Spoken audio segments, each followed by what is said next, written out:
Guys, Welcome.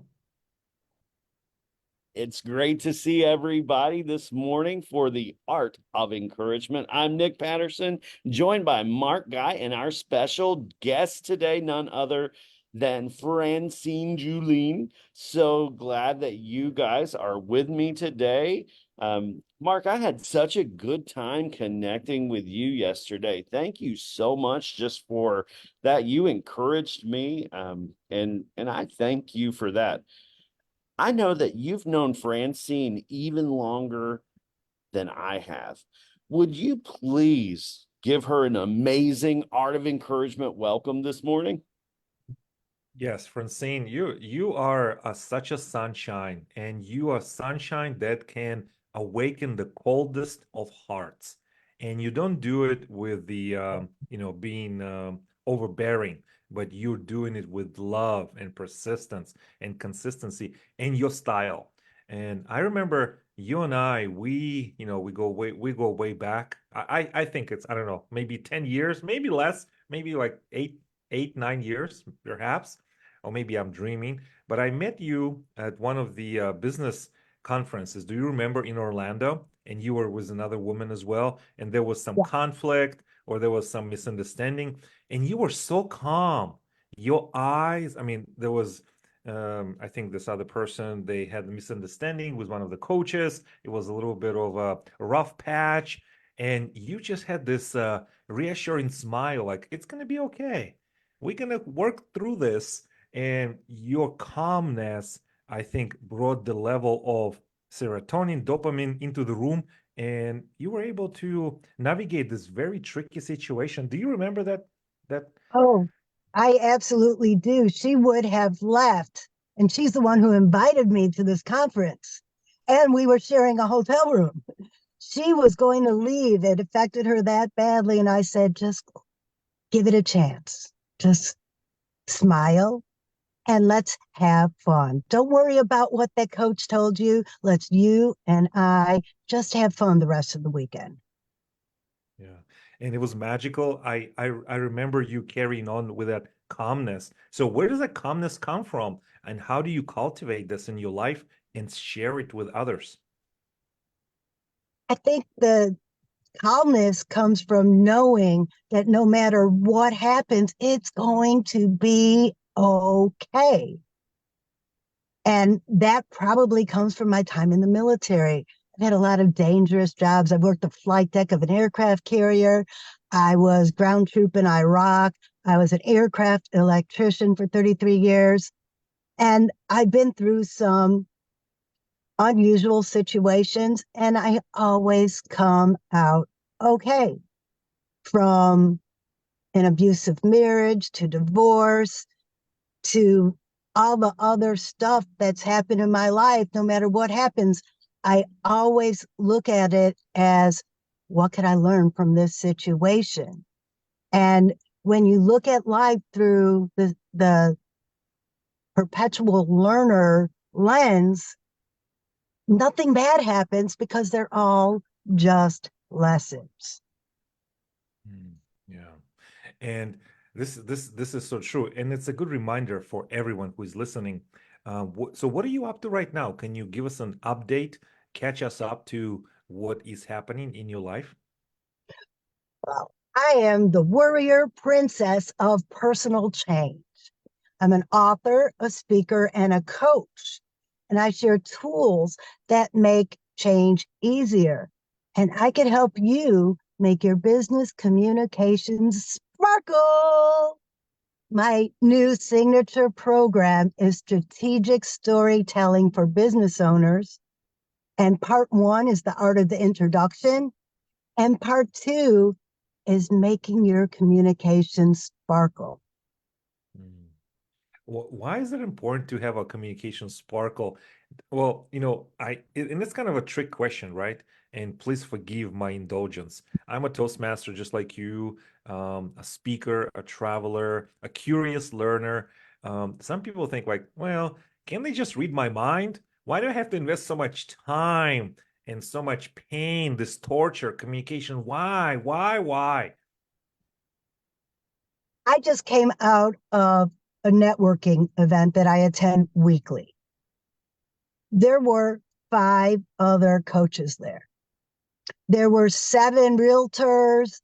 There were 3 bookkeepers. There were duplicate of every fee. Oh, you muted. You muted, Francine. You just muted yourself.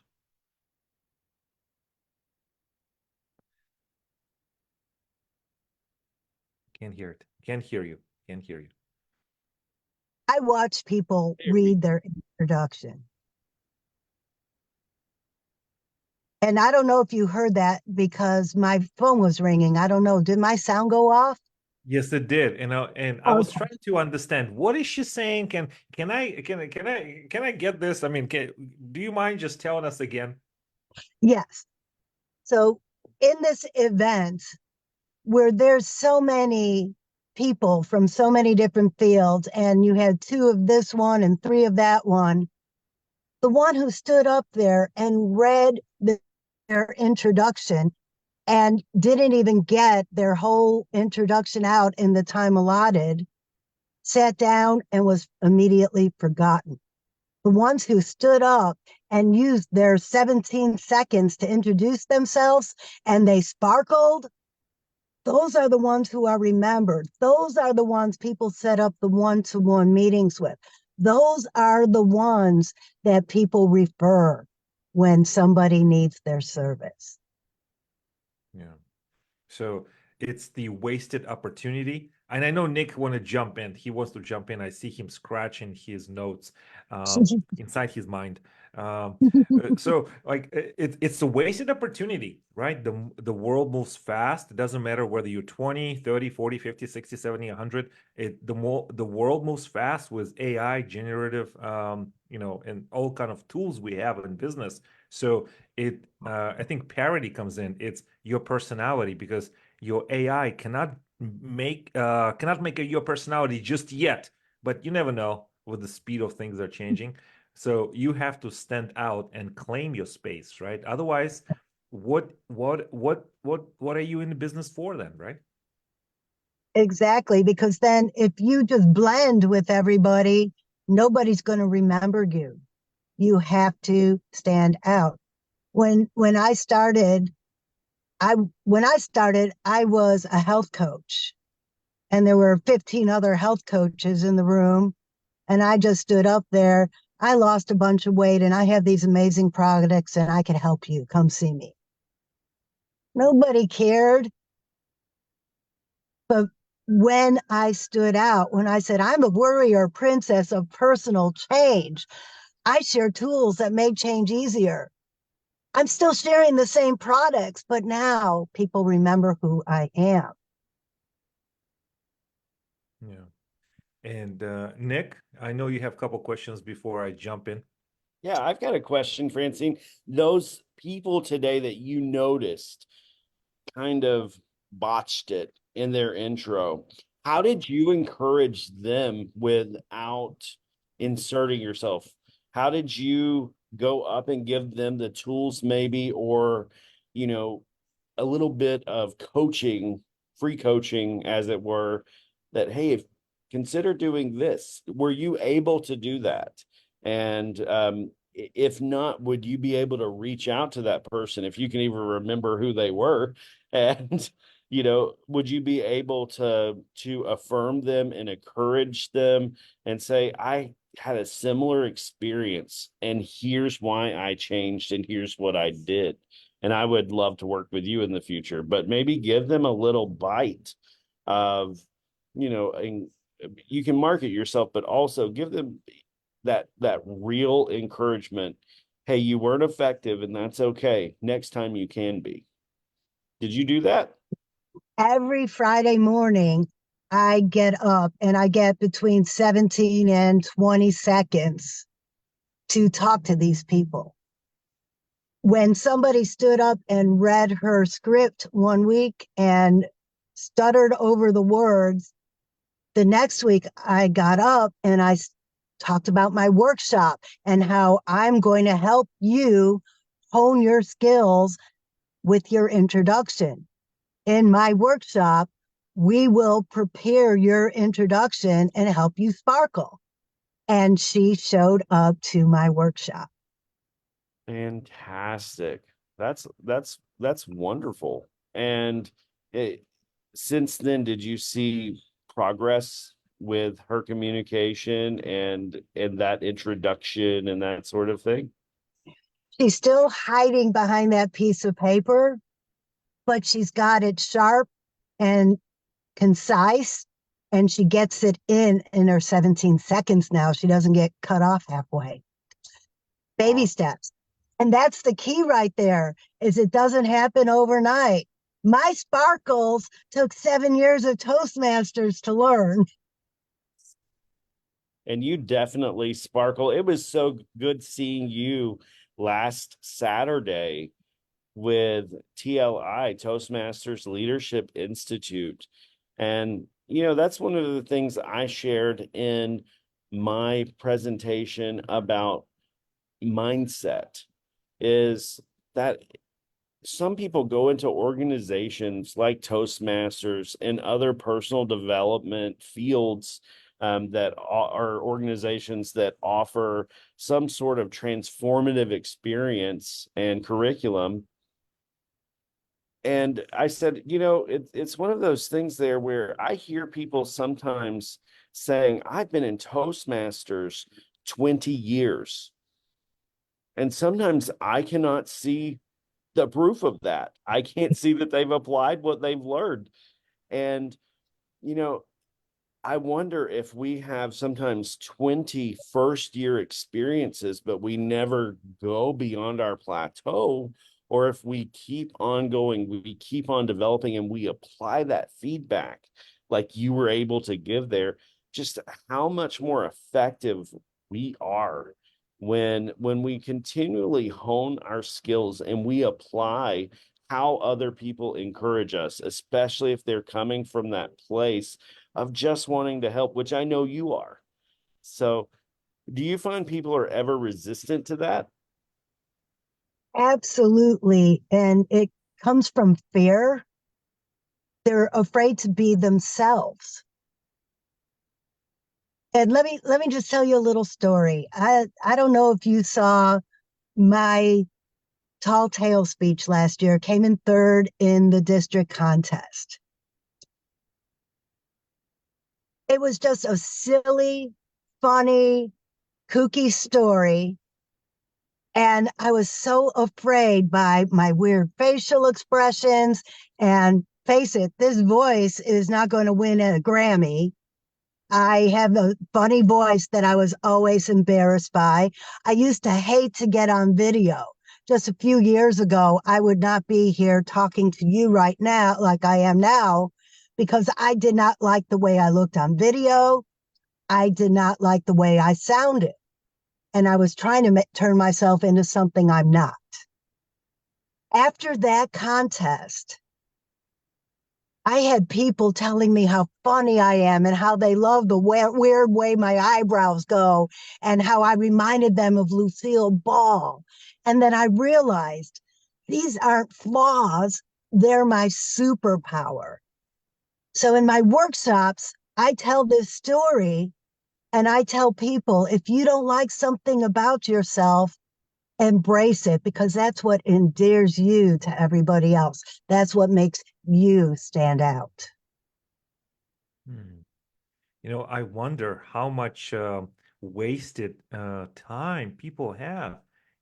I'm against waste. If you didn't get this yet, and we worked, Francine, you and I in Toastmasters, right? Different projects here and there, but I think I get a good sense of kind of leadership that you do, and I gotta also tell everyone, Francine, if you just look at my Facebook activity, Francine appears like my number one fan, and I'm her number one fan. I don't know how this happened. It's so to me, it tells that you are not above or below of giving grace. you're like, okay, instead of like giving a like, you give like, I give love, I give love, I give love. And I'm thinking like, who is this woman? Why she gives love so much? So you can only give what you have, right?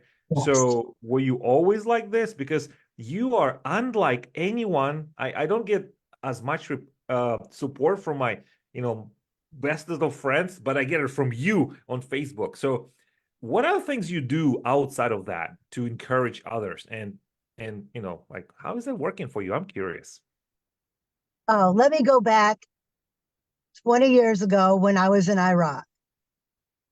I was an aircraft electrician. I was a squad leader. I was in charge of a few young men, and we were tasked with keeping helicopters running so they could support the troops. But I felt my reason for being there was to support morale. And I just always went out with a smile on my face. How's it going? How's the family? I heard you had a baby. Congratulations. Let me see the pictures. And by the way, looking at those baby pictures one day saved my life because it kept me from going out to an aircraft that was hit by a rocket. That's a whole nother story. But then when the holidays came and people were missing their families, I started hoarding care packages for my family. Those cheese trays and those summer sausages and crackers and cheese. And I started hoarding them and uh, mixed nuts and candy. And then when I planned a Christmas party for my immediate work group. There were about 20 of us in the avionics, that's aviation electronics. There was about 20 of us, and we all got together. Before the event, I went to the chow hall and I got some tuna salad and some egg salad. And I doctored it up with stuff from the salad bar to make it a little bit more festive. And my platoon sergeant had tears in his eyes when he hugged me and said, I was really depressed. And I don't know how you pulled it off, but you made me feel like I was back home for just 1 hour. And that is the way I live my life. It doesn't take a lot. A care package from home that I put away for a special day, stuff right off the chow hall line. But when it's brought together with love, people feel it. Mm. Well, I have not heard this story. I heard a few from you over the years, but I have not heard this one. So I know you a very dynamic networker in the people in the industry and also adjacent in the industry. So what would you say to somebody who is watching and they are looking to emulate some of your strategies of success, some of the maybe some savvy, some business savvy that you can share? The first thing that totally changed how I live my life was learning how to meditate. When I started this journey of overhauling my life after the stress of Iraq almost killed me, I was told you have to meditate. I'm like, what? I can't turn off all this stuff going on in my head. And then I realized that it's nothing special. I could sit by a tree, close my eyes, and just breathe in the aromas of nature. And that grounded me and got me out of my head and into something bigger, watching a butterfly float by or the bees gathering their nectar, and see that it's not all about me and what's going on inside of me and what's happening to me. It's not happening to me, it's happening for me, like I said earlier, to teach me a lesson. When I changed my mindset from why is this happening to me to how can I learn from it, that's when my whole life changed. If you are in an industry and want to make a presence and want people to remember you, get out of your own head. Stop making it about you. Like I told you, my original introduction was, I lost so much weight. I have these great products. I have, I can do. And I've changed to, I could help you make your business communication sparkle. I'm basically saying the same thing. I share tools, but now it's about the other person instead of about me. So if you are having trouble, because in my old method, nobody bought anything from me. Now, I don't even mention my products. I just mention how they have helped me and how they could help you. And people are buying them because they don't feel like I'm trying to sell them. I'm just sharing the tools.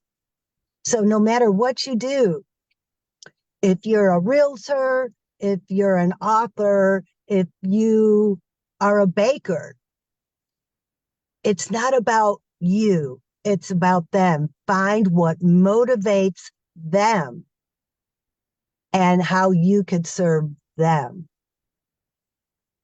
And that's what brings me joy, is seeing other people thrive and having them come back to me and thank me for helping them.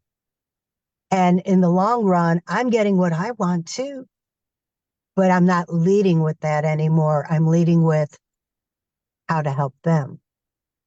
Yeah. Hey, Francine, we have one of our viewers that has a question for you. Okay. Is your busy life of military service, and in your busy life of military service and married life, where did you begin to change? What was your aha moment? My aha moment was my liver almost shutting down. Mm. And that came from stress. The stress made me overeat. The stress made me drink too much. The stress made me get in my head and worry. The stress of, I'm getting old, I can't do my job anymore. And I'm almost 60 years old. The physicality of climbing on aircrafts was no longer possible. I hated the desk job. I was fortunate the government gave me a desk job, but I did not like it. I liked being out on the aircraft. So all of the stress compounded and compounded, and then all of the bad habits I used, I call them comfort habits. All the comfort habits I used to give me the dopamine that I wasn't getting from the lifestyle I enjoyed, what made me sick and was making my liver shut down. And that's when I realized something's got to change. I have got to change the way I live. And I started doing research. And that's when I found the meditation. And when I learned that you don't just have to sit here, that's not the only way to meditate. I used to go in the kitchen and listen to self-help while I baked or while I cooked and baked all the crappy stuff that was making me sick. When I turned off the self-help and just got in the moment and cooked for enjoyment and cooked for nutrition and cooked to sustain my body, that's when I started losing weight. And I got my dopamine from the actual love of cooking again, rather than trying to find that dopamine hit to counteract the stress. My biggest change happened because I almost killed myself with all my old bad habits. And the only way to get out of that vicious cycle is to stop the old habits and replace them with good habits. And meditation was the catalyst for that. So if one of our viewers today is, they've heard you, they're interested, that sort of thing, but they're kind of on the edge of loving their, this is my box, this is where I am. I do not go outside my box, but I hear what she's saying and it's appealing. What would that first step be for them if they are identifying with you but they're just kind of scared, because we said fear is the number one thing that people face. What encouragement would you give those people today? Start small. Meditate for 2 minutes. Just clear your mind and concentrate on your breath for 2 minutes. That was very difficult for me. What I learned is that I could go to YouTube and find a guided meditation. I could concentrate on the soothing voice of the person guiding the meditation and do what they said and get out of my own head. That's my biggest idea that I could pass on to anybody is get out of your head. The people who I'm coaching right now for Toastmasters contest, the first thing I tell them is don't overthink it. Get out of your head. All you need to do is get up there and tell your story. And when you're trying to make your own personal changes, it's the story you tell yourself. If you get out of your head and all the bad stuff that got you where you are, create a vision of the future and look toward that future and take baby steps. You don't have to jump all at one time. I didn't lose 100 pounds overnight. It took baby steps. I cut out sodas. I cut out alcohol. And I loved my alcohol. I was a sailor and a soldier. I was in the Navy and the Army. And let me tell you, back in the 80s and the 90s, we love our alcohol. That was one of the hardest habits I had to break. But that was what was killing me.